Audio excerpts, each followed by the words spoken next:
Hi வணக்கம். உங்கள் ஆனந்த கண்மணி. ஆனந்த நாவல் கீதம் சேனலில் கேட்குறவங்க எல்லோரும் மறக்காமல் சப்ஸ்கிரைப் பண்ணிவிடுங்க, லைக் பண்ணுங்கள், கமெண்ட் பண்ணுங்கள், ஷேர் பண்ணுங்கள். வாங்க நாம் இப்போ கதைக்கு போகலாமா? சுபலதாவின் விடுகதையா விடுதலையா அத்தியாயம் 7. நல்ல சம்பந்தங்கள் வரத்தான் செய்தது. ஆனால் மகனின் ஜாதகத்தோடு பொருந்தலை. அதுதான் இப்போ பிரச்சனை. பிரணவ் இதையெல்லாம் கண்டுக்கவே இல்லை. அக்கா மகளை கட்டிக்காததே பெரும் நிம்மதி. இனி எந்த பெண் வந்தாலும் பிரச்சனை இல்லை என்றுதான் நினைத்தான். திருமண வேலைகளில் அவனும் பொறுப்பெடுத்து கொண்டான். பெண் பார்க்கும் அன்றே நிச்சயம் செய்து விடலாம் என்று இரு குடும்பத்தாரும் நினைத்தார்கள். அதற்கான ஏற்பாடுகளும் நடந்தது. வாசலில் பிரேமதி கணவனுடன் நிற்க அவர்கள் அருகே அவள் மச்சானும் அவர் மனைவியும் நின்றார்கள். என்னதான் அம்மா வீடு உதவி செய்தாலும் பொறுப்பாக நின்றாலும் நல்லது கெட்டதுக்கு பங்காளி வீட்டார், அண்ணன் தம்பி வீட்டார் தானே முன்னின்று செய்வார்கள். அப்படித்தான் எங்கேயும். வளர்மதி மகனை திட்டுவார். உனக்கும் உன் பிள்ளைகளுக்கும் எது செய்கிறதா இருந்தாலும் நாங்கள் வரணும், வேலை பார்க்கணும். ஆனால் உன் மச்சான் குழந்தன் வீட்டார் சும்மா பேருக்கு வந்து விசேஷத்தில் வந்து தலையை காட்டுறாங்க. உன் புருஷன் அவங்கள தான் தூக்கி வச்சு கொண்டாடுவார் என்று திட்டுவார். அதுக்கு என்னமா பண்ணுறது? அவர் வீட்டு ஆட்களும் வந்தால் தானே நிறைவாக இருக்கும். அப்போ சரி, எங்களை வேலை செய்ய கூப்பிடாத, உன் புருஷன் வீட்டு ஆட்களை வச்சே செய்யி என்பார். போமா, கெட்டுச்சு குடி, என் புருஷன் இதுதான் சாக்குன்னு அவங்க ஆட்களை கூட்டி வந்து அடைச்சிருவாரு என்றாள் பயத்துடன் பிரேமதி மாதிரி பெண்களுக்கு பிறந்த வீட்டாரிடம் இருந்து எல்லாம் வாங்கிக்கணும். அம்மா அப்பாவை காசில்லாத வேலையாளாக உபயோகப்படுத்திக்கணும். அதே சமயம் பிறந்த வீட்டாருக்கும் ஈய மாட்டாங்க, புகுந்த வீட்டுக்காரர்களுக்கும் ஈய மாட்டாங்க. எல்லாம் காரியவாதிகள். மாப்பிள்ளை வீட்டாரை வரவேற்று விசாரித்தார்கள். பிரணவ் நண்பனை கட்டி தழுவிக்கொண்டான். சம்பிரதாய பேச்சுக்கள் நடந்தது. தமனாவை கூட்டி வந்து அகிலேஷ் அருகே அமர வைத்து மாலை போட்டு நிச்சயதார்த்த ஓலை வாசித்து முடிய பொண்ணு மாப்பிள்ளை மோதிரம் மாற்றி கொண்டார்கள். திருமணத்தை தள்ளி போட வேண்டாம், இந்த மாத கடைசி முகூர்த்தத்தில் வைத்து விடலாம் என்று பேசி திருமண தேதி குறித்தார்கள். பிறகு விருந்து. மேலே மாடியில் சாமியானா பந்தல் போட்டு நடந்தது. அகிலேஷ் எங்கேயும் நகரலை. தமனாவிடம்தான் அமர்ந்து பேசிக்கொண்டு இருந்தான். பிறகு போட்டோ எடுத்து கொண்டார்கள். பிரணவிற்கு ஆச்சரியமாகத்தான் இருந்தது. அகிலேஷ் இந்த அளவு தமனாவை காதலிக்கிறானா? காதலித்து கல்யாணம் பண்ணிக்கிறது பெரிய சந்தோஷம்தான் போல என்று நினைத்து கொண்டான். விழா முடிந்து அனைவரும் கிளம்ப அன்றே பிரணவ் வீட்டிற்கு வந்து விட்டான். இரு வீட்டிலும் திருமண ஏற்பாடுகள் நடந்தது. அகிலேஷிற்கு எப்போ ஃபோன் பண்ணினாலும் வேறு ஒருத்தருடன் பேசிக்கொண்டு இருக்கிறார் என்றுதான் வந்தது. இல்லையென்றால் அவன் ஃபோனை எடுக்கலை. நண்பர்கள் அவனை கான்ஃபரன்ஸ் போட்டு கலாய்த்தார்கள். நண்பனின் திருமண கொண்டாட்டத்தை பார்த்த பிறகுதான் அவனுக்கும் கூடிய சீர்காரம் திருமணம் செய்து கொள்ள வேண்டும் என்று தோன்றியது. வளர்மதி எல்லாம் தேடி பார்த்து 2-3 சம்பந்தங்களை தேர்ந்து எடுத்தார். மகனிடம் பெண்ணின் போட்டோ காட்ட ஒரு பெண்ணை பார்க்கலாம் என்றான். கோவிலில் பொது இடத்தில் பார்க்கலாம் என்று முடிவு செய்து மறுநாள் காலை பொண்ணு ஊருக்கு சென்றார்கள். மகள்கள் இல்லாமல் வளர்மதி பெண் பார்க்க போவாரா என்ன? மகன் மகள்களுடன் பெண் பார்க்க கோவிலுக்கு சென்றார். இரு வீட்டாரும் பார்த்து பேசினார்கள். பிரணவ் பெண்ணை பார்த்தான். பிடிக்குதா பிடிக்கலையா என்று பார்த்த 1/4 மணி நேரத்தில் எப்படி சொல்றது என்று அவனுக்கு தெரியலை. மகனின் மனநிலையை புரிந்து கொண்ட அவன் அப்பா வீட்டிற்கு போய் கலந்து பேசிட்டு சொல்றோம் என்று சாமி கும்பிட்டு விட்டு கிளம்பி விட்டார்கள். காரில் வரும்போது அம்மா அக்கா இருவரும் பெண்ணையும் அவர்கள் குடும்பத்தை பற்றியும் தான் நிறைய குறைகளை பேசிக்கொண்டு வந்தார்கள். இவனிடம் உனக்கு பெண்ணை பிடிச்சிருக்கா என்று கேட்க அவனால் தெளிவாக சொல்ல முடியலை. பெண் நல்ல சிவப்பா அழகாத்தான் இருந்தாள். ஆனாலும் ஏனோ பட்டென்று அவனுக்கு சொல்ல முடியலை. 2 நாள் போகட்டும், இப்ப என்ன அவசரம் என்றார் சிவலிங்கம். மற்றவர்களுக்கும் அதுதான் சரி என்றது.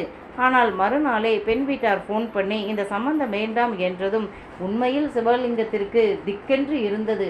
என்ன காரணம்னு வெளிப்படையா சொல்லுங்க என்று கேட்க, அது இல்லைங்க,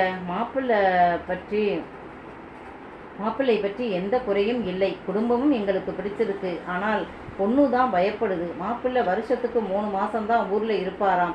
அப்புறம் எல்லாம் எங்கள் பொண்ணு தனியாக தானே இருக்கும் என்றார்.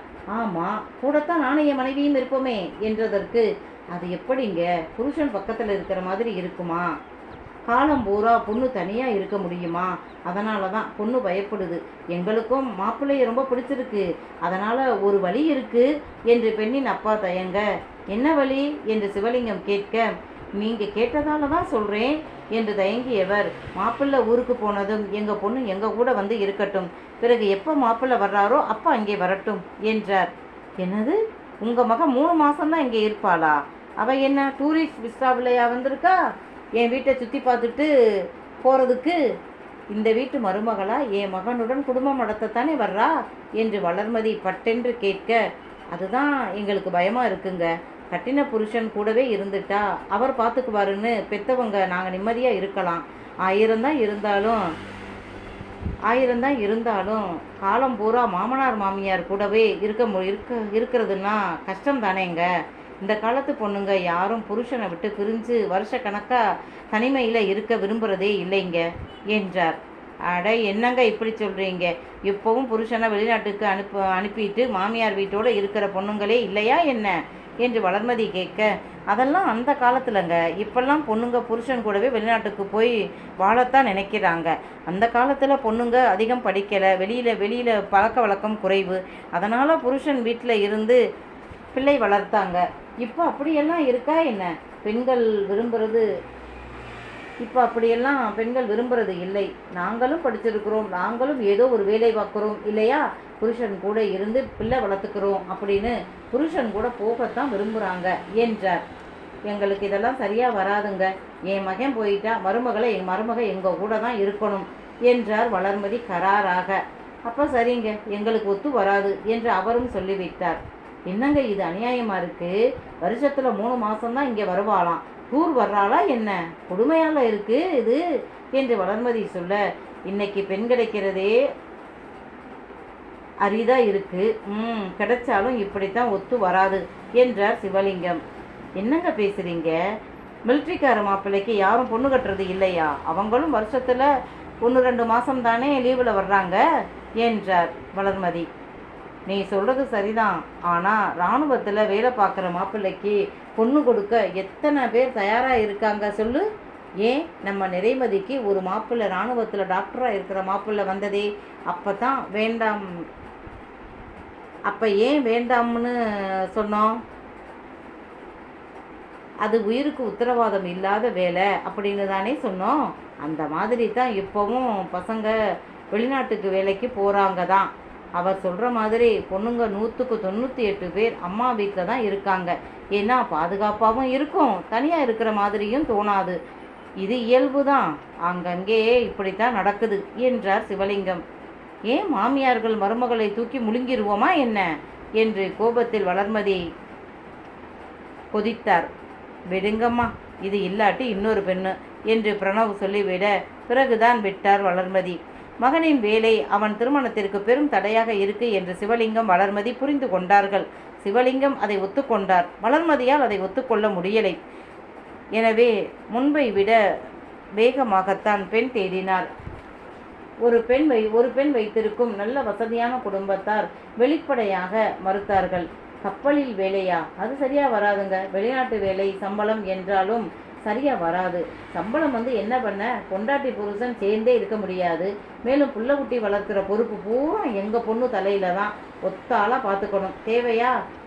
தேவையா இது? நமக்கு என்ன மாப்பிள்ளையா கிடைக்காது? ஆமாம், ஐடியில் வெளிநாட்டில் வேலை பார்த்து லட்சமாக சம்பளம் வாங்குகிற மாப்பிள்ளைகள் வருது. எங்கள் பொண்ணையும் வெளிநாட்டுக்கு கூட்டிகிட்டு போகிறதா சொல்கிறாங்க.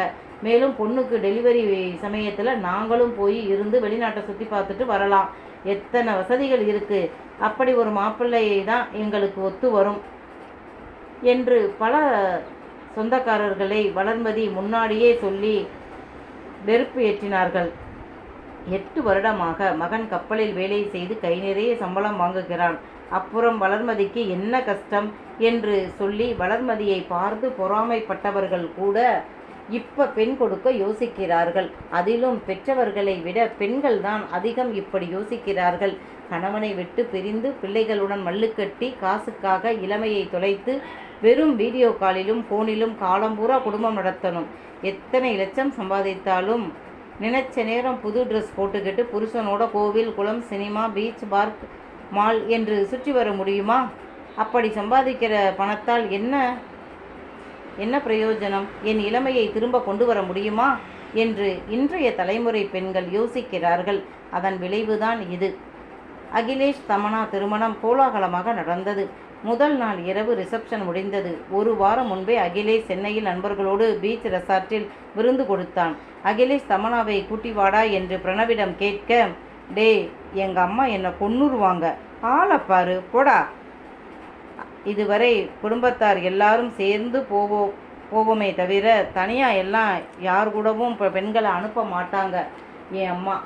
அதுவும் திருமணம் நிச்சயமான பெண்ணை கண்டிப்பாக விடமாட்டாங்க. ஆளை விடு சாமி என்று கைதூக்கி கும்பிட அகிலேஷ் தமன்னாவிடம் கேட்க, அவள் அம்மாவிடம் கேட்க, அதெல்லாம் சரியாக வராது. இது எப்படி வெளியூருக்கு ஒன்று அனுப்ப முடியும்? பிரணவ் கூடத்தான் என்றாலும் நீ இப்போ அவங்க வீட்டு பொண்ணு, கல்யாணம் முடியும் வரை பாதுகாத்து அவங்க கிட்ட ஒப்படைக்கணும் என்று பிரேமதி சொல்லிவிட, நல்ல வேளை விஷயம் வளர்மதி காதுக்கு போகாமலே தடுத்து விட்டார்கள். நண்பர்கள் மட்டும் ஜாலியாக பேச்சுலர் பார்ட்டியை ரசித்து அனுபவித்தார்கள். இதோ அவர்களின் திருமண நாளும் வந்தது. பிரணவின் நண்பர்கள் முதல் நாளே வந்து ஹோட்டல் ரூமில் தங்கி ரிசப்ஷனுக்கு வந்து சென்றார்கள். இப்போ திருமணத்திற்கும் வந்தார்கள். பிரணவ் தான் நண்பர்களை வரவேற்று உபச்சாரம் செய்தான். திருமணம் முடிந்ததும் நண்பர்கள் மணமக்களுடன் சேர்ந்து கேக் வெட்டி கொண்டாடி பரிசு கொடுத்து போட்டோ எடுத்து என்று ஒரே ஆர்ப்பாட்டமாகத்தான் சென்றது. பிரணவின் நண்பர்கள் அனைவருக்கும் திருமணமாகிவிட்டது. அவன்தான் கடைசி. வளர்மதிக்கு அது பெரும் வருத்தத்தை கொடுத்தது. என்னதான் பேத்திக்கு நல்ல மாப்பிள்ளை நல்ல வசதியான வீட்டில் கிடைத்து விட்டாலும் சந்தோஷம்தான் என்றாலும் நிம்மதி அடைய முடியலை. காரணம், மகனின் திருமணம் முடியலை. இதோ 2 நாளில் மகன் கப்பலுக்கு திரும்புகிறான். இதுவரை சந்தோஷமாகவே அனுப்பி வைத்தவருக்கு இந்த முறை மகனின் திருமணம் நடக்காமல் அவன் கிளம்புவது அவருக்கு பெரும் வருத்தத்தையும் கவலையையும் கொடுத்தது. சிவலிங்கத்திற்கும் அதே மன வருத்தம்தான். அதை காட்டிக்கலை. அவருக்கும் மகனின் திருமணத்திற்கு இப்படி தடைகள் வரும் என்று நினைக்கவே இல்லை. இவர்களுக்கு பிடித்த சம்பந்தம் என்றால் ஒன்று ஜாதகம் ஒத்து வரலை, இல்லை என்றால் மகனின் வேலையை காட்டி மறுத்தார்கள். வளர்மதியும் இறங்கி வரலை, பொண்ணும் கிடைக்கலை. இந்த 3 மாதமும் அம்மாவும் அப்பாவும் பெண் தேடி அழுத்து விட்டார்கள் என்று பிரணவிற்கே தெரிந்தது. பெண் பார்த்து கல்யாணம் பண்ணுறது இவ்வளவு கஷ்டமா என்றுதான் நினைத்தான்.